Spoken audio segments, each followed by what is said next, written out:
This week we are blessed with the absolutely amazing Edward Fitzgerald. Welcome. Thank you very much for having me, Toby. Now I've done about 5 minutes research for this, so as per a few of the other videos, it's going to be as much of a revelation to me as it is to the viewer, which is great.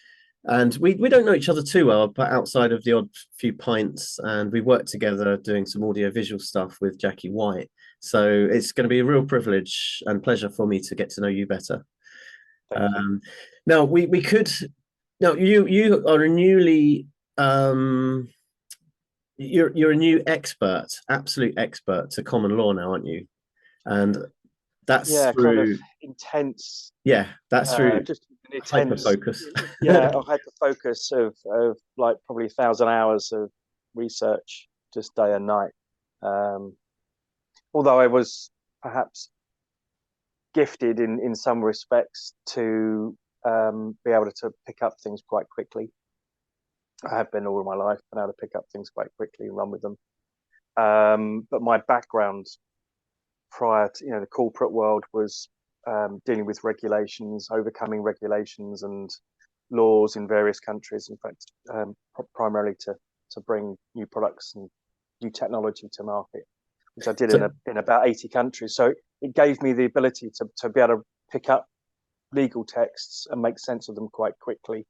So I think that's where I'm perhaps one step ahead of others, perhaps in the community. oh, cool. Because I do like your ability. I respect you for the amount of hard work you've put in. And it's not for you, is it? It's for the greater good of everyone, really. And you've said you're going to transform 3 billion lives, one mind at a time. And I think that's amazing, isn't it? Because that's just such a big thing to think of, but it's totally possible, you know. At the time that came to me, I didn't even know, it wasn't even logical for me to put the last bit, which was one mind at a time, because my thought process was to use my technical and technology related and bringing new products and technologies to market. That was my thought process, because I was working with a number of inventors that were essentially fixing two or three problems. I was helping them to expand their technologies that would ultimately transform people's lives. So renewable energies, freeing up their a whole country's GDP, so that the money could then be used for infrastructure, for schools and things like that. And that was where I thought originally, when I had the insight and this crazy vision goal to transform 3 billion lives. That was where I thought it was going to take me. But I had no. It's like I've worked with Brian Tracy, and he'd been a mentor of mine for a number of years. Not in the physical sense, but by reading his and listening to a lot of his audio books and things. And one of the things he says is, don't set a goal that's too big or unachievable, because you become overwhelmed by it. So setting myself this crazy vision of transforming 3 billion lives, but I'd seen it as more of a case of, some people call it the butterfly effect, but for me it's about me dropping a pebble into a flat pond or an ocean and seeing the ripples impact other people, and perhaps it might impact, it might reach 10 or 100 other people, but 10 of those 100 might then do something very small, what seems very small to them, and they create the ripples. And that's how ultimately I saw myself as achieving this goal. But um, that's taken a bit of a different, how can I put it, a different slant in more recent years with my more spiritual awakening. And for the first time, actually, last summer, when I was writing this new book, I actually felt like I had something tangible for the first time in 5, 6 years, of being able to say, okay, I can see where I could actually potentially impact 3 billion lives, and it's and through one mind at a time, because through the writing and everything else and the research that I did, it's about transforming people's mindset and lifting the veil, and then being able to see the truth, or discern the truth for themselves, and to be empowered. So all that I've been doing since, well, the last decade really is about driving and helping people to be self-empowered. Because I know I can only carry 3 people on my back for a mile. Any more than that, and I'm dead. So helping people to be able to do their own legwork, to be able to carry themselves and their family, I think is so important. And in your book, Smoke and Mirrors, you include it's totally transparent, isn't it? You include all of your research so people can go and look for themselves. So they've got the toolkit to tell other people or help other people.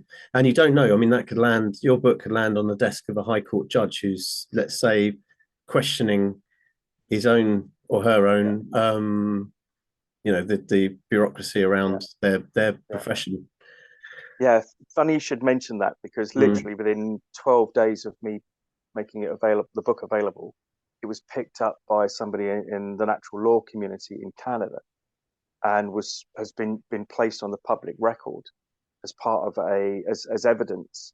So I then supplied, because in the book I include my own notarized affidavit to say that all the material, all the research is all firsthand, and it's not like hearsay or anything like that. So I was able to send and provide a copy of my unredacted affidavit, which is included in the book, and that book's now been used as evidence in a case against a district. Actually, what do they call them? Provincial judge, I think it is. Oh, brilliant! That's cool. For claims against corrupt behaviour of this particular judge. So you're very passionate about this, aren't you? And that corruption, which is all over the place, and there's a lot of things that just aren't right, and the general public are being taken advantage of from the smallest of things to their actual human rights, and they don't even realize. That's the best part, because it's been done so slowly, or the words have been changed, like what's it, court of law or something like that. And it's where did that stem from? Because I know you went to like a marine school right in the middle of London, literally slap bang in the middle of London. Yeah. Did that impact you at all? Because you must be able to see Parliament every day, some Westminster, that kind of thing. And all subtly. Maybe subtly, I don't know. I've always had a strong sense of injustice. Even my late mum said that I had that right from a small child, and I've carried that forward. I was very fortunate. I haven't lost any of these things, because I had I'm very passionate about yacht racing, and I had a traumatic brain injury 12 years ago. Actually, it'll be the 12th anniversary at the end of June this year, and that was my great reset, as it were. It set me on a different path, but I'd lost everything. I lost my memory and everything else. And part of my recovery through meditation, I reconnected the neural paths, the synapses and everything else, which I didn't realize at the time, but it's something that science, it's an accepted thing now. It's called neuroplasticity. So the brain's ability to reconnect broken neural paths and what have you. So I'd lost that sense of who I was, and I had to rediscover who I was. So trusting my intuition, all my core values, the whole injustice thing, fortunately it wasn't lost as a consequence of that brain injury. It just brought everything to the fore, and I'd realized that I wasn't following the path, my true path, previously in the in the roles I'd fulfilled, running around the world helping big companies make lots of money and launch new technologies, but really didn't have a very limited impact on humanity, or in a positive way. Because I mean, you were in 80 countries, weren't you? What was your business? Because that sounds so cool. Even looking back now, I mean, I was only I'd skipped a couple of years of school, and went straight to Southampton. Southampton Institute of Higher Education. It's now Solent University. Yeah. And they were running a 4-year program where you could sort of do an entrance exam if you'd failed your A levels and couldn't get in. And I didn't like the options for all the O levels, because somebody was trying to persuade me that economics went with electronics, and I just said, the assistant dean or whoever it was of the college. I said, I'm sorry, I don't see the relevance. I'm not interested in economics. The only relevant, they both begin with the letter E. So I went and studied marine electronics and telecommunications, and I was still then, as you said, still thinking about going into the Navy. But I was doing too much sailing. And then I realised that shore-based jobs actually paid more. And as it turns out, I've managed to see the world, probably more of the world than I would have done if I'd joined the Navy. What countries stand out as the most fantastic to you in whatever way? A lot of it is, see, that's the problem. See, when you're traveling with work, you very rarely get a chance to see or absorb, the true nature of the country, unless you're fortunate. I mean, I did a lot of work in Eastern Central Europe, so it was commutable. So I would be backwards and forwards every week. So I think probably one of the nicest capital cities was Ljubljana, which is the capital of Slovenia, because it's a tiny little place, tiny little town. It's got old ramparts for the medieval part of the city. And on that particular trip, I did manage to get to see Lake Bled. And most people probably know of Slovenia and that whole area as for it's a big ski resort. I was there in the summer, but I think probably sort of the long haul trips were better because I was able to actually then spend a weekend absorbing a lot more of the culture. So what did you do with your business? Was this just your business, or did you have other partners? That's amazing. No. So I bit ballsy really. I was working for Motorola, and then I had a short spell of got headhunted to work for another company, and I can't remember how old was I? 20. I was 23 or something like that. I don't know. It might have been a bit older, but I again, when I do stuff, I'm 110% involved in it, and I then set up my own consultancy practice, but I was lucky enough to work in a particular very niche field when I worked for Motorola and these other companies, and got quite a good name for myself, and essentially taking, as I said, from working with research and development all the way through ideas and concepts, all the way through manufacturing process, the design test cycles, all the way through to what the industry calls first customer shipment. So this is the first sale of the product or system, and that required a complete eclectic technical and commercial mix. And essentially, I was advising over a 30-year period early stage startups with and without venture capital funding, big blue chip companies like Motorola, BT, Nokia, or so many. Northern Telecom, some really big giants at the time. That was AT&T. No, as there was a carrier, so no, I hadn't. But there was a lot of cable telephone companies, so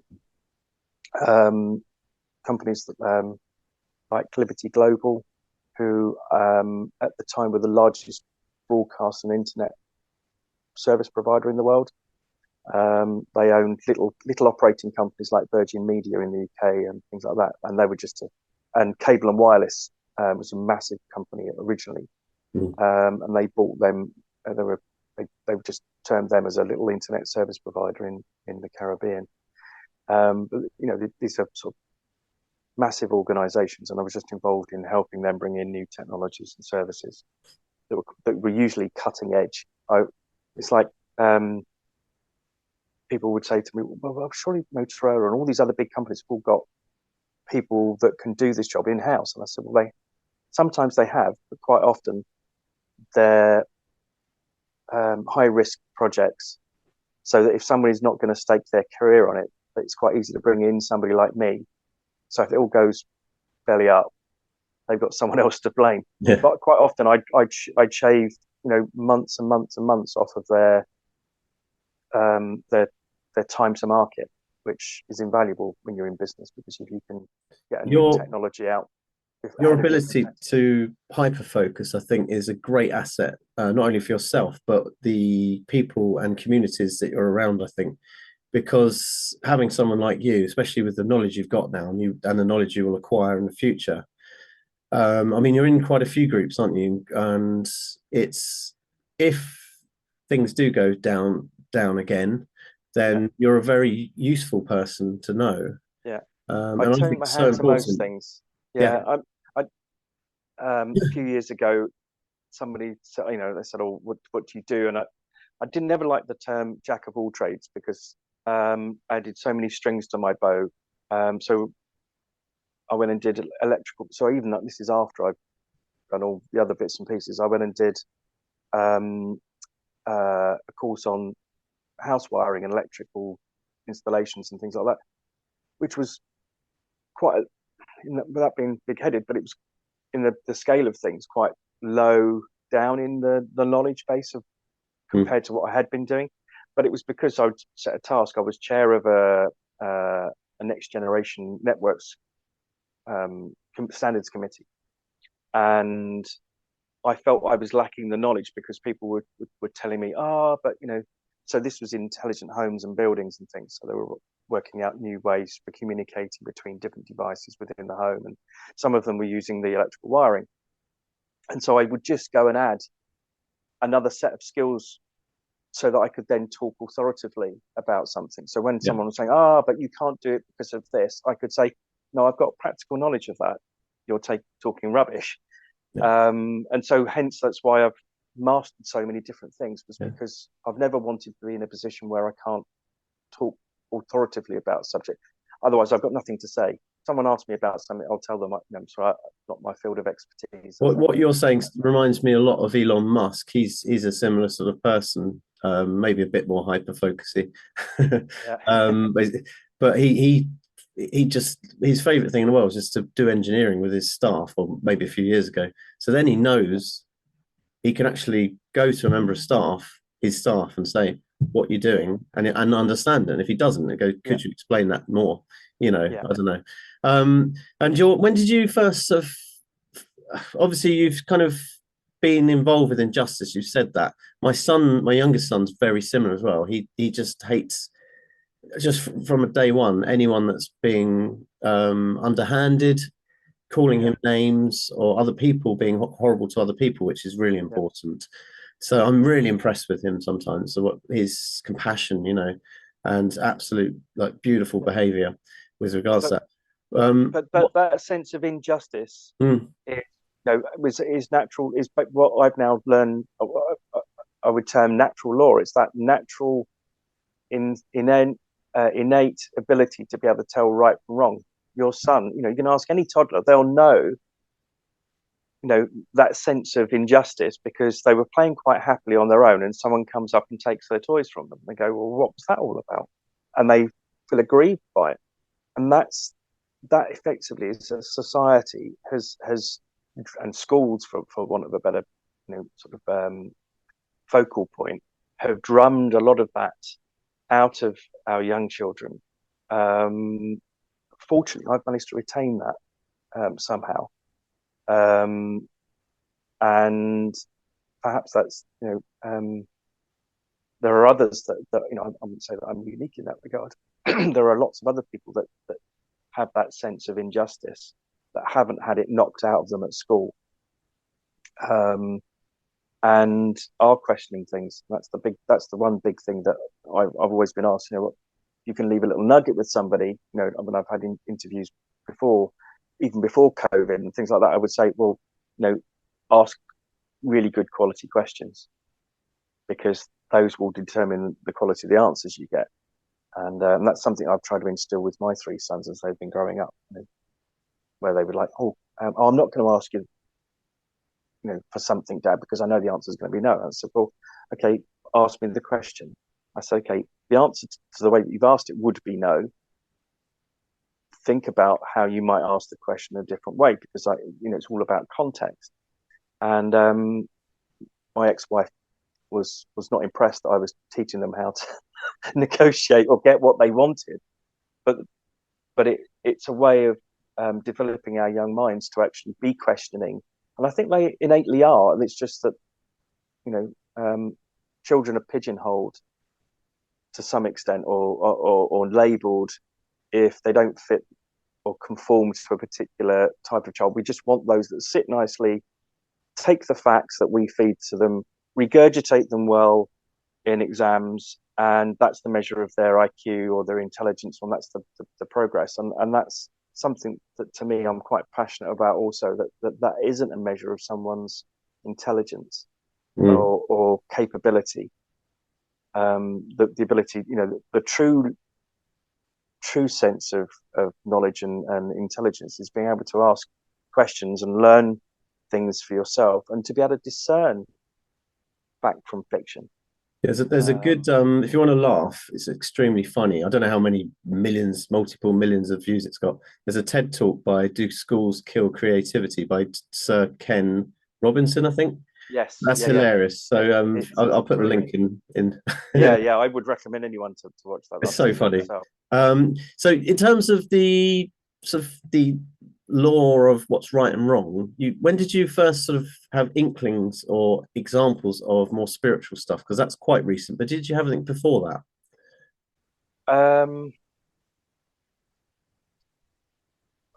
Yeah, I mean, there are lots of different sort of, I guess, small things that came about. One of the problems of my brain injury is I'm trying to remember